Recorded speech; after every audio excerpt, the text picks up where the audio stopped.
अस्सलामु अलैकुम। आज की हमारी वीडियो पैरा फोर्स के एग्जाम के हवाले से है जो 11 और 12 अक्टूबर को कंडक्ट होने जा रहा है। हम जानते हैं कि ये सब डिविजनल इन्फोर्समेंट ऑफिसर की jobs Punjab public service commission ने अनाउंस की और जिसके 3 पेपर पीपीएससी ने अपने शेड्यूल अपने सिलेबस के अंदर बताए। पहले 2 पेपर बाद में कंडक्ट होंगे जो कि जनरल नॉलेज और इंग्लिश एसए का है, जबकि जो तीसरा पेपर है वो लॉ के हवाले से है जिसके अंदर Punjab enforcement and regulation act 2024 है, उसके अलावा क्रिमिनल और प्रोसीजर लॉज हैं और तीसरे जनरल लॉज हैं। तो इसमें जो सबसे इंपॉर्टेंट है वो बेसिक यानी पैरा एक्ट 2024 है। तो कुछ लोग इसे पीरा कह रहे होते हैं, तो बेसिकली पीरा लफ्ज नहीं है, ये लफ्ज पैरा होता है क्योंकि पीरा PRR हो तब हम उसे पीरा कहते हैं। ये पैरा एक्ट 2024 है। तो इसके जो एमसीक्यूज हैं तो आज हम इसको तफसील से देखेंगे जो पॉसिबल एमसीक्यूज इस इम्तिहान में बन सकते हैं। तो जो लोग ये टेस्ट देने जा रहे हैं अगर वो ये वीडियो देख लेते हैं तो हम तवक्को करते हैं कि पैरा एक्ट 2024 से अगर 7 से 8 सवाल बनते हैं तो वो इजिली इसको सॉल्व कर लेंगे। तो स्क्रीन पे आप देख सकते हैं जो पहला क्वेश्चन है वो है what is the full title of the act. वो आपके सामने है, वो Punjab enforcement and regulation act 2024 है, लिहाजा आंसर सी जो है वो इसका ऑप्शन सी इसका करेक्ट आंसर है। हम दूसरे क्वेश्चन की तरफ बढ़ते हैं। उसमें है under which section is the Punjab enforcement and regulatory authority established. अब हम जानते हैं कि एक्ट के अंदर डिफरेंट सेक्शंस हैं और जो कैंडिडेट्स हैं उनको सेक्शंस याद होने चाहिए। तो स्टूडेंट्स बोलते हैं कि जी किस सेक्शन के अंदर कंपोजिशन है, तो कैसे याद करें। तो हमने उनके लिए एक थोड़े से नोट्स तैयार किए हैं। उम्मीद है अगर वो इसको देख लेते हैं तो उनके लिए आसानी होगी। तो ये आप देख सकते हैं स्क्रीन पर कि जितने चैप्टर्स हैं और जितने सेक्शंस हैं वहां पे उसकी समरी हमने उसको समराइज करके यहां बताया हुआ है कि जो चैप्टर 1 है जिसके अंदर 2 सेक्शन है, सेक्शन 1 to 2, इसके अंदर जस्ट डेफिनेशंस है, प्रिलिमिनरी डेफिनेशंस है। और जो सेक्शन 3 से लेके 11 तक ये जो सेक्शंस हैं, 9 सेक्शन बनते हैं, इसमें इस्टेब्लिशमेंट है, कंपोजिशन है और पावर्स ऑफ द अथॉरिटी है पैरा की। तो अगर कोई क्वेश्चन कंपोजिशन से आता है तो आपके जहन में होना चाहिए सेक्शन 3 से लेके 11 तक है। और इसी तरह अगर क्वेश्चंस आते हैं district enforcement and regulatory boards के हवाले से तो आपके जहन में होगा कि ये 12 से 15 तक जो सेक्शंस है ये इस पैरा एक्ट इसको डील करता है। तो अब जो हमारा क्वेश्चन है वो क्वेश्चन ये था कि under which section is the Punjab enforcement and regulatory authority established. तो इसका जो करेक्ट आंसर है वो सेक्शन 3 है कि सेक्शन 3 के अंदर जो है ये इस सेक्शन के अंदर जो है ये अथॉरिटी एस्टैब्लिश हुई। नेक्स्ट हमारा क्वेश्चन ये है कि Punjab enforcement and regulatory authority is a body corporate with. तो यहां पे ये है कि लिमिटेड सक्सेशन है, परपेचुअल सक्सेशन है। तो यहाँ पे इसको महदूद नहीं बल्कि परपेचुअल सक्सेशन के तहत जो है ये अथॉरिटी जो है वो उसकी बॉडी है, कॉर्पोरेट बॉडी है कि ये एक मुस्तकिल यानी इसकी जिम्मेदारी होगी, ये टेम्परेरी और लिमिटेड नहीं है। उसके बाद जो चौथा है where is the headquarter of the authority. तो हम सब जानते हैं कि लाहौर के अंदर इसका ऑफिस है, हेडक्वार्टर जो है। चेयरपर्सन कौन है, who is the chairperson of the Punjab enforcement authority.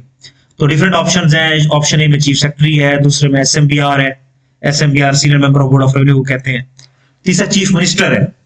तो इसकी जो करेक्ट आंसर है वो ऑप्शन सी है। तो एक तरफ आप ये एमसीक्यूज ओपन करें, दूसरी तरफ इस पूरे एक्ट को ओपन कर लें तो आपको क्लियर समझ आ जाएगा। जैसे ये आप देख सकते हैं कि ये एक्ट है हमारे सामने, पूरा एक्ट। तो उसका जो चैप्टर 2 है वहां पे कंपोजिशन बताएगी। ये देखें सेक्शन 4 के अंदर, सेक्शन 3 में इस्टेब्लिशमेंट है, आप ऊपर देख सकते हैं। सेक्शन 4 में कंपोजिशन बताएगी कि भी अथॉरिटी किन लोगों पे मुश्तमिल होगी। तो सबसे जो ऊपर वाली लाइन है ये आप कंपोजिशन में देख सकते हैं। सेक्शन 4 की जो ऊपर वाली लाइन है ए के अंदर चीफ मिनिस्टर पंजाब इसकी चेयरपर्सन होगी, ये इस अथॉरिटी की सरबराही करेगी। जबकि जो चीफ सेक्रेटरी साहब हैं वो इसके वाइस चेयरपर्सन होंगे। नीचे दूसरे मेंबर्स बताए गए कि SMBR भी इसका मेंबर होगा और उसके अलावा बाकी बताया गया सेक्रेटरी फाइनेंस इसका मेंबर होगा और दूसरे सेक्रेटरीज का बताया गया है। और नीचे की इंपॉर्टेंट है वो ये है कि 3 मेंबर्स होंगे पंजाब असेंबली में से, जिसमें से एक फीमेल मेंबर होगा। ये ऑप्शन के अंदर आप देख सकते हैं, ये सवाल भी पेपर में आ सकता है। उसके अलावा 4 इंडिपेंडेंट मेंबर्स होंगे, ये भी ऑप्शन आती है कि पैरा जो अथॉरिटी उसमें कितने इंडिपेंडेंट मेंबर्स होंगे, तो आप कह सकते हैं कि 4 इंडिपेंडेंट मेंबर्स होंगे, जिसमें एक फीमेल का होना जरूरी है। और 4 इंडिपेंडेंट को कौन सिलेक्ट करेगा? एक सिलेक्शन पैनल है, वो उसकी रिकमेंडेशन पे लोग सिलेक्ट उनकी इनकी सिलेक्शन होगी। तो हमारा जो नेक्स्ट क्वेश्चन है वो आप देख सकते हैं कि हाउ मेनी इंडिपेंडेंट मेंबर्स, जैसे हमने बताया। तो इधर से आपने एक्ट पढ़ना है, इधर से एमसीक्यूज पढ़ने हैं, तो आप देख सकते हैं कि 4 इंडिपेंडेंट मेंबर्स होंगे जो सिलेक्शन पैनल के थ्रू यहाँ पे आएंगे, जिसमें एक फीमेल मेंबर भी होगी। हु अपॉइंट्स, तो हम अभी हमने पढ़ा कि सिलेक्शन पैनल इसको क्या करता है? अपॉइंट करता है। तो हमारा नेक्स्ट क्वेश्चन है what is the term of the appointment, भाई कितने अरसे के लिए इंडिपेंडेंट मेंबर्स जो है वो अपॉइंट होंगे? तो ये 3 साल के लिए अपॉइंट होंगे। 9th क्वेश्चन बड़ा इंपॉर्टेंट है, who can be appointed as the DG, भाई डायरेक्टर जनरल किसको बनाया जाएगा अथॉरिटी का? कोई गवर्नमेंट ऑफिसर होगा, स्केल 19 और अबव का होगा, या रिटायर्ड जज होगा, लीगल एक्सपर्ट होगा। तो यहाँ पे बताया गया है कि जी ये ग्रेड 19 या उससे ऊपर वाला पाकिस्तान एडमिनिस्ट्रेटिव सर्विस या पीएमएस सर्विस का बंदा होगा। यानी हम जानते हैं कि 2 सर्विस चल रही है, एक सीएसपी क्लास होती है जो सीएसएस करके आते हैं, उसकी जो टॉप हायरार्की वो पाकिस्तान, जिसे पहले डीएमजी ग्रुप था, उसका अब नाम है पाकिस्तान एडमिनिस्ट्रेटिव सर्विस। दूसरा पीएमएस होता है जो पंजाब के ऑफिसर्स होते हैं। तो इन 2 सर्विस के लोग इसमें आ सकते हैं, यानी पुलिस सर्विस का बंदा इसमें नहीं आ सकता, इसमें जज भी नहीं आ सकता, लीगल एक्सपर्ट भी नहीं आ सकते।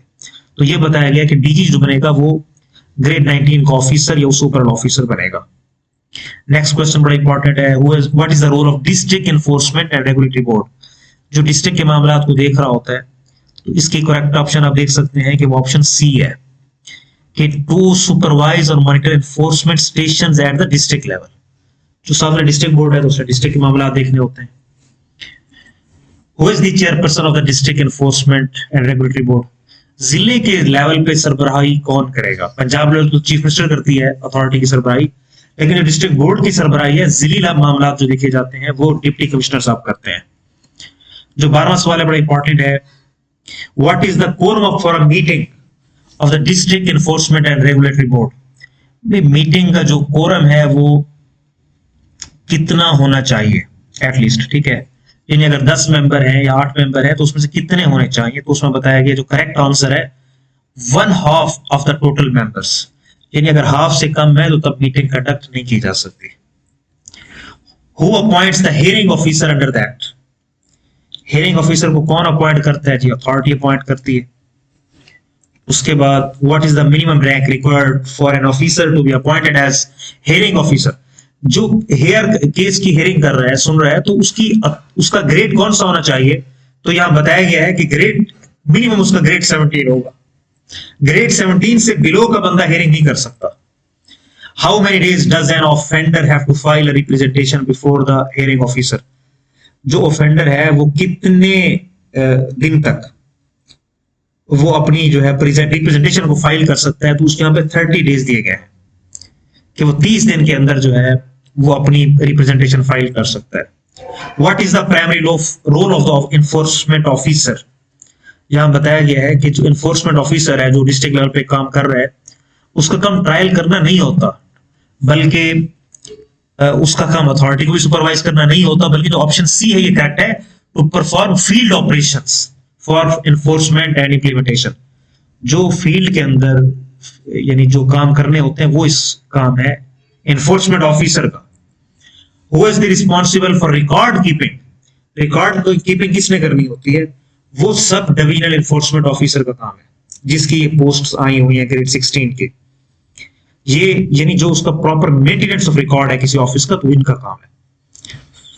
उसके बाद what is the purpose of the enforcement squad, उसके अब डिफरेंट ऑप्शंस हैं। टू कंडक्ट ऑडिट, अब ऑडिट करना तो इनका यकीनन काम नहीं है।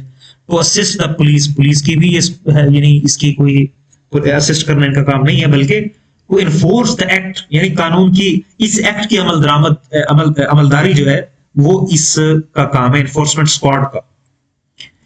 अगला क्वेश्चन आप 19 देख सकते हैं, under which conditions can an enforcement officer make an arrest, ये अरेस्ट कब कर सकते हैं? बड़ा इंपॉर्टेंट सवाल है कि सिर्फ वारंट के साथ या with the permission of the hearing officer.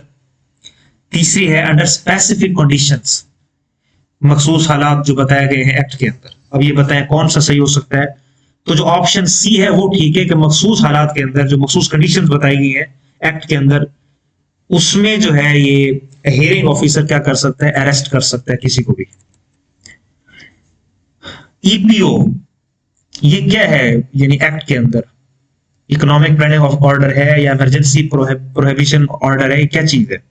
तो जो करेक्ट ऑप्शन है वो ऑप्शन बी है, क्योंकि इकोनॉमिक यहाँ पे माशी बात नहीं हो रही बल्कि इन्फोर्समेंट की बात हो रही है। तो ईपीओ कहा जाता है इमरजेंसी प्रोहिबिशन ऑर्डर को। What powers does an enforcement officer have regarding public nuisance? न्यूजेंस ये है कि जी जो रुकावट है कानून की अमलदारी में, ठीक है। तो इसमें जो पावर्स दी गई है एनफोर्समेंट ऑफिसर को न्यूसेंस के हवाले से कौन सी पावर दी गई है आप देख सकते हैं। इसमें जो ऑप्शन बी है वो बिल्कुल ठीक है, यानी ऑप्शन ए तो ठीक नहीं हो सकती कि वो कह रहा है टू इशू वार्निंग्स, उसका काम वार्निंग्स इशू करना नहीं है, बल्कि उसका काम यह है पावर टू इशू ईपीओस, जैसे हमने पढ़ा इमरजेंसी प्रोहिबिशन ऑर्डर्स कर सकता है, जुर्माना कर सकता है, और उसके अलावा चीजों को कॉन्फिस्केट कर सकता है, और सील, उसको चीजों को सील भी कर सकता है। तो ये पावर्स जो है ये दी गई हैं इस एक्ट के तहत, और ऑप्शन बी बिल्कुल ठीक है। उसके बाद what action can be taken if an offender does not comply with an EPO. अगर कोई तामील नहीं करता ईपीओ की, तो उस सूरत में आप क्या करेंगे?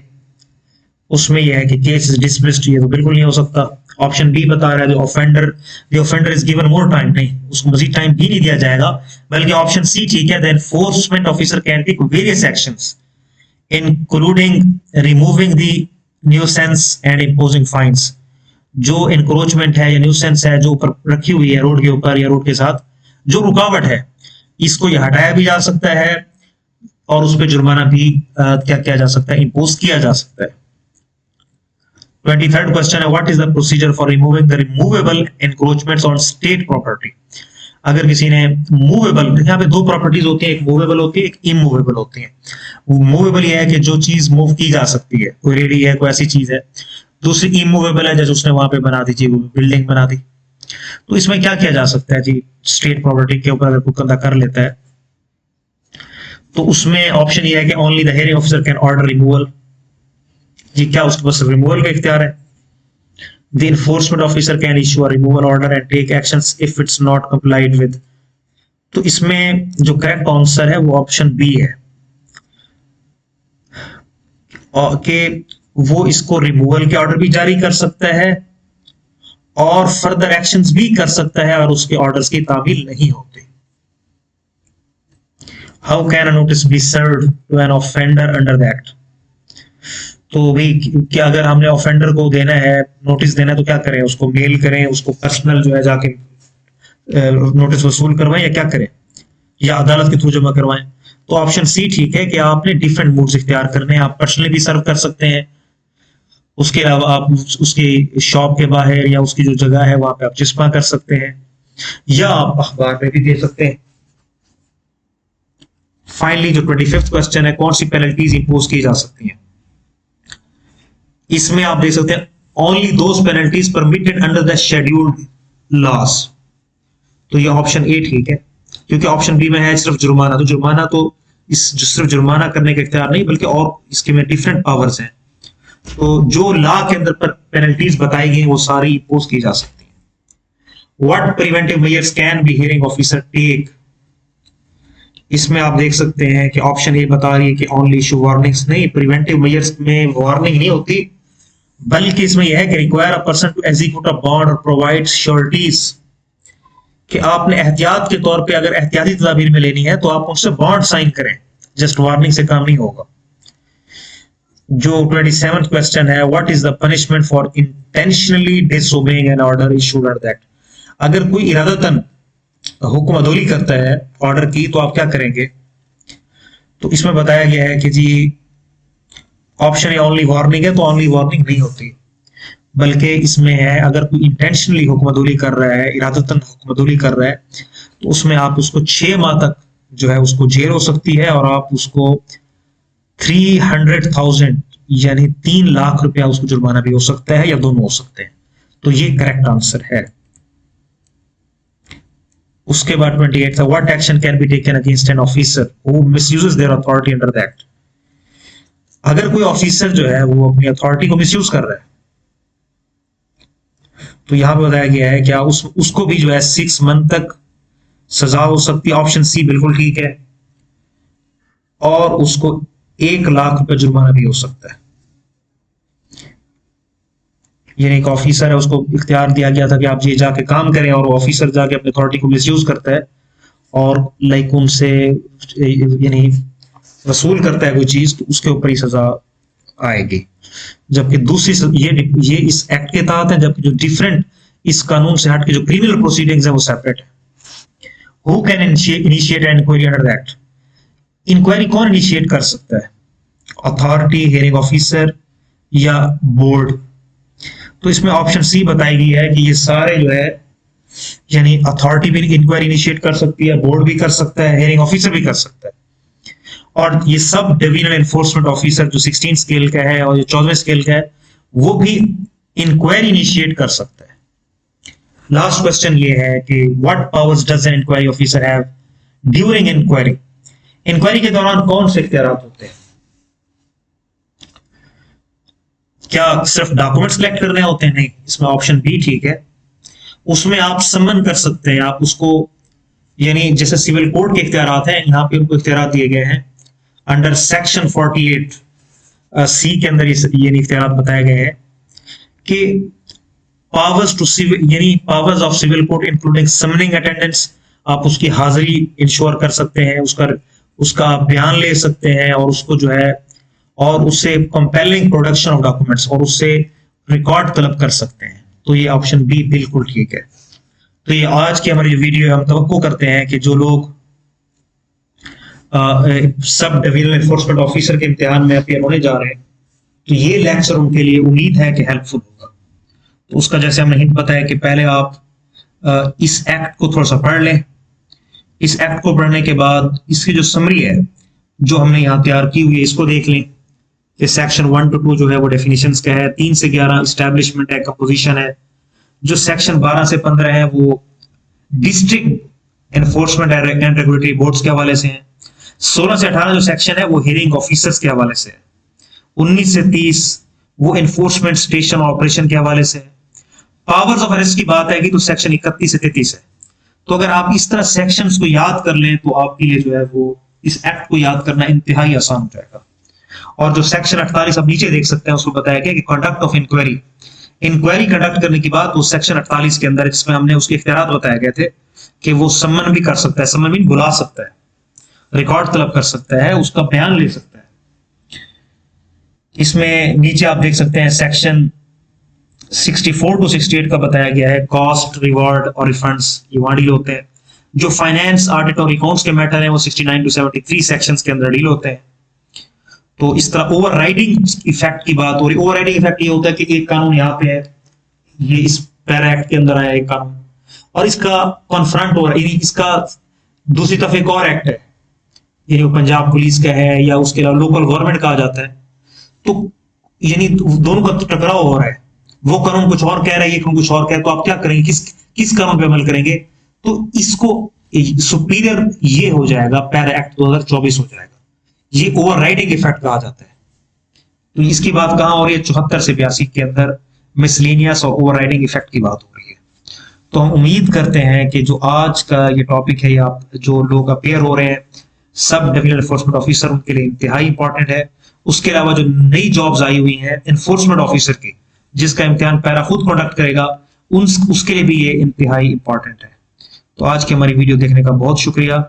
अभी तक जिन लोगों ने हमारे चैनल सब्सक्राइब नहीं किया तो इस चैनल को सब्सक्राइब भी कर लें, ताकि जो हमारी आने वाली इंफॉर्मेटिव वीडियोस हैं वो उन तक पहुंचती रहे।